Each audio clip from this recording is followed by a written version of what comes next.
Hello grade 3, hope you are fine. Today we're gonna relate between the fractions and the division. Okay, how can we determine the relation between fractions and division? Let's see in our example here.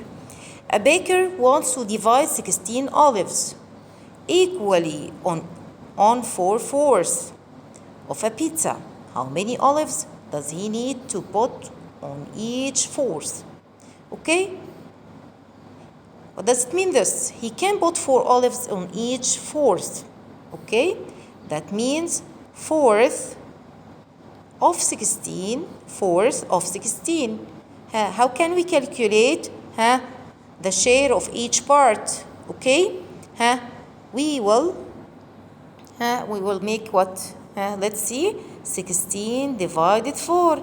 16 divided 4, the total number divided the bottom or the denominator. Okay, also quarter of 16 means 16 divided 4. Okay, so I can distribute the 16 olives among the fours. Each four contains 4 olives, as we see here. So there is a relation between fraction and division. When I say half of 8, so what do? Take the number divided the bottom. The number divided the bottom. 8 divided 2. What does it equal? Equals 4. Okay, again, one more time. I will take what number do we have here? 21. So I will take the number divided the bottom. 21 divided 7, it equals what? 7. Again, what is the number? 30. I need 6 of 30. So 30 divided the bottom or the denominator. 30 divided 6 equals, you see, equals 5. Sorry. Let's see here. Complete the fraction equation. Look at this example. How many fish do we have? I've got 6 fish, so I need half of 6. Half of 6, how can we get 3? 6 divided 2. 6, the total number of elements, divided the bottom. 6 divided 2 equals 3. So the answer, the half is 3. Again, I need quarter of 4, so I will divide the number divided by the bottom or the denominator. 4 divided itself equals 1. Okay, so it will be 4 divided 4 equals 1. Again, here we have, I need 2, the fifth of 5. Okay, what do? The number is 5 and the bottom is 5. Any number divided itself equals 1. So 5, why? Because 5 divided 5 equals 1. Again, the total number of elements, how many butterflies do we have? I've got 12. So I need 6 of the 12. What number do we have? It's 12. What number in the bottom? 6. So 12 divided 6 equals 2. Okay? So the answer will be 2. Again, count how many ships do we have here? Okay? I've got 12. The total number is 12. So the number divided the denominator. 12 divided 4 equals 3. Excellent. Okay. So why? Because 12 divided 4 equals 3. Again, one more time. How many cars have we got here? I've got 16. I need the eighth of 16. Okay. What do we have here? 6 divided 8. Excellent. It's 2. Why? Because 16 divided 8 equals 2. Okay. Again, how can we divide a set of objects in different ways? Okay. Look at this example. A teacher wants to divide 24 pens in different ways. 24, the first one, divided into 6 So 24 divided 6 equals 4 pence. So 6th of 24 equals 4. How can we get the fraction? Look at the number after the divided sign. We put it in the bottom, then I put 1 at the top. Okay, one more time. I need to divide the same number, but now into what? Into 4 people. Okay, so equals 6. So this is the 4th. We have 4 after divided sign. We put it in the bottom. And I put 1, so 4th or quarter of 24 equals 6. We can say this. Okay, again, 24 divided 3 equals 8 pence. Look at the number after the divided sign. We have 3. I put it in the bottom. Then I put 1 on the top. So it's 1/3 of 24 equals 8. Again, one more time. 24 divided 2 equals 12 pence. So what number do we have here after the divided sign? It's 2. I put it in the bottom, then I put 1. What fraction is this? It's a half. Half of what total number? It's 24 equals 12. So we notice that the set of objects can be divided into groups using different ways. Look here, read and solve this problem.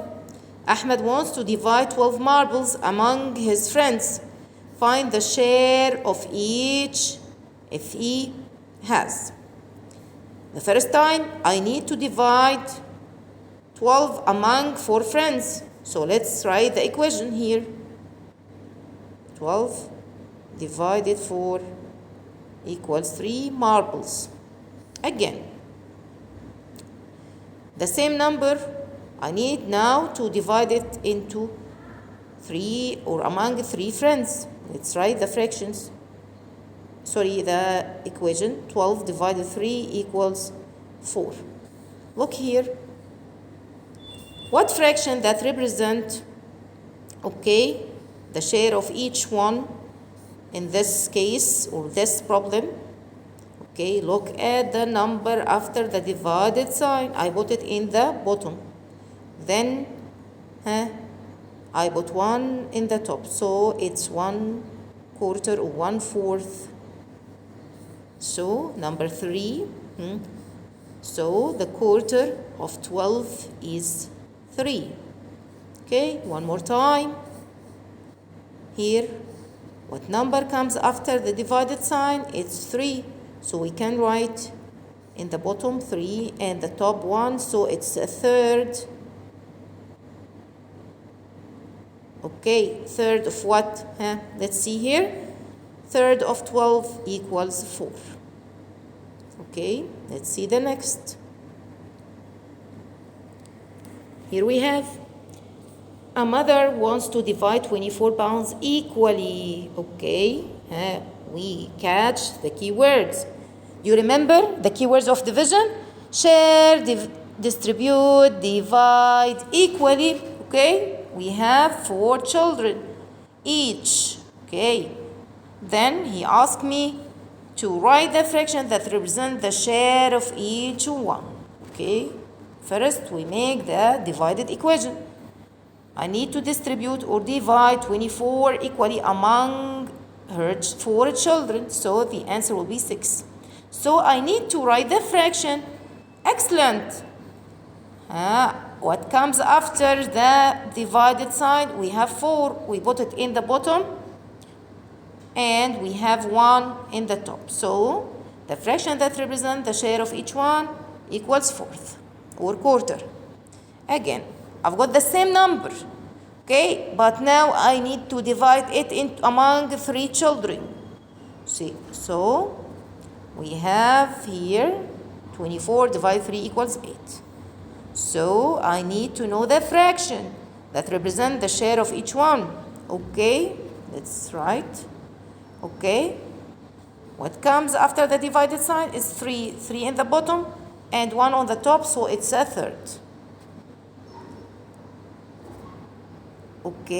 We can say 1/3 of 24 is 8. Again, one more time.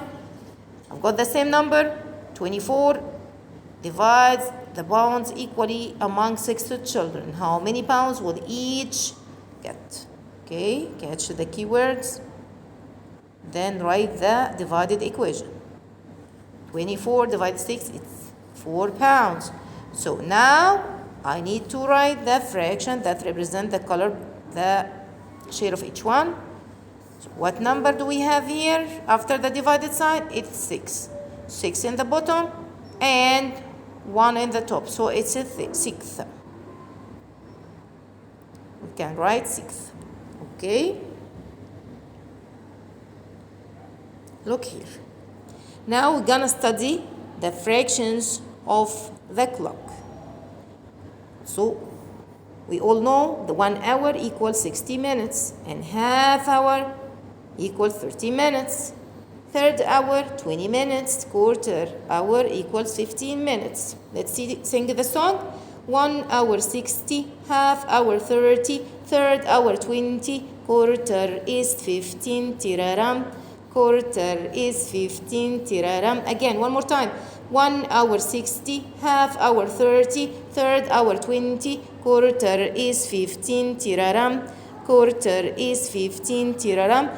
Let's remember or memorize the fractions of the hour. Okay? How can we divide the clock into a fraction? Okay? Let's see. The clock is like a circle that can be divided into fractional parts. Half, we draw a line from 12 to 6, as we see here. 1/2 of the clock has 30 minutes. Okay, why? Because 6 by 5. We know that 6 by 5, we use table 5. In that, 6 by 5 equals 30. Okay, let's see.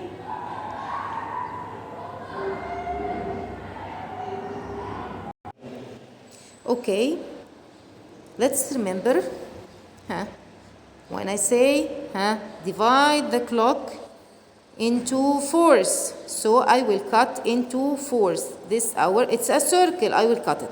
So, into fours. Remember, fourth or quarter hour is 15.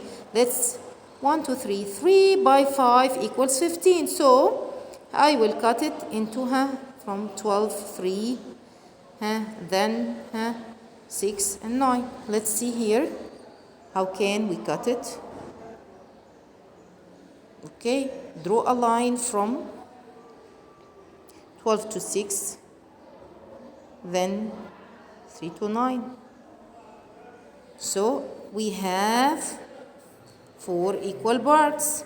Okay, 1/4 of a clock has quarter is 15. A fourth is 15 minutes. So we write 15. I need to divide the clock into thirds. You remember? Third of hour. 4 by 5 equals 20 minutes. Okay, so it points to 4, 12, and 8. Okay, let's write 12, 4, and 8. 1/3 of a clock has 20 minutes. Okay, let's see here. Okay, how can we use fraction to compare measuring objects in the real life? Would you rather have half or third? Which is bigger? Of course, half. Okay, because the bigger fraction has got the smallest or the smaller denominator. Okay, would you rather half or third of a bottle of juice? If I like it, I choose the bigger fraction. I will have half of the bottle of juice because it has more. If I don't, I will choose the smaller fraction. Okay, I will have third of the bottle of the juice because it has less. Here we have. Would you rather have half of or quarter of pizza? If I like it, which is bigger, half or fourth? Excellent, it's half. So I will prefer to eat half of pizza. Then I don't like it, the pizza. I will have what pizza? Okay, it's a quarter or a fourth. Then, would you rather have 4th of a bag of candy or a 6th? Okay, I like, so which is bigger here? The 4th. When I like, I choose the bigger. I choose more, so I will choose 4th. If I don't like, I will have candies of a bag of candy. Okay, don't like it, so I choose the smaller or the less fraction. Okay, let's see here. In order to arrange the fraction from the smallest number to the greatest or the least to the greatest, the smallest fraction must have the biggest denominator. Look here, the biggest denominator is the smaller fraction. It's a crazy fraction. Big is small and small is big. Okay, 1/8, then 1/3, then half. Excellent. When I choose from the biggest fraction from the greatest, I will choose the smallest denominator. It's half, 1/3, then 1/8, then 1/12. Okay? Arrange the following fraction from the least. What does it mean? It's ascending order. Ascending looks like ant. A ascending, A ant. Ant is a small. Is it a small or big? It's a small. Okay. What do we do in ascending order? In ascending, we go up from the smallest to the greatest. Okay? We know that the smallest one has got the greatest denominator. So I will choose 1/11. Cross it out and write it down. Then what do we have? What one? Which one? 10th. Excellent. Then what do we have? Cross it out and then write it down. Then what do we have here? 8th. Okay. Which one is the smallest? Remember, it's crazy. The smallest is 3rd. Cross it out and write it down. Okay. Then the last one is half. Okay. Let's write it. Okay. Okay. Order the following fraction from the greatest to the least. Let's see. What does it mean this? It's descending order. Okay. Looks like dinosaur. D descending. D dinosaur. In descending, we go down from the greatest to the smallest. Let's see here. Remember, the greatest fraction that has the small, it's a crazy fraction, smallest denominator. So what do we have? Which smallest denominator here? Because it's the biggest. We have 2. Half is the biggest. Cross it out and write it down. Then which one is here? Okay, the smallest denominator. It's the biggest. 6th. Then what do we have here? 7th. Excellent. Then 1/9 or 9th. The last one is 10th because it's the smallest one. Okay, let's see here. Which one has got? I need the biggest. Or start from the greatest. Which one is the greatest? It has the smallest denominator. It's a crazy fraction. Remember, half. We write half. Then 3rd. Cross it out and write it down. Then 5th. Cross it out and write it down. Then 7th. The last one is 9th. Okay. Thank you for watching. And if you have any question, don't hesitate to contact me. Don't forget to like and share, subscribe, and goodbye.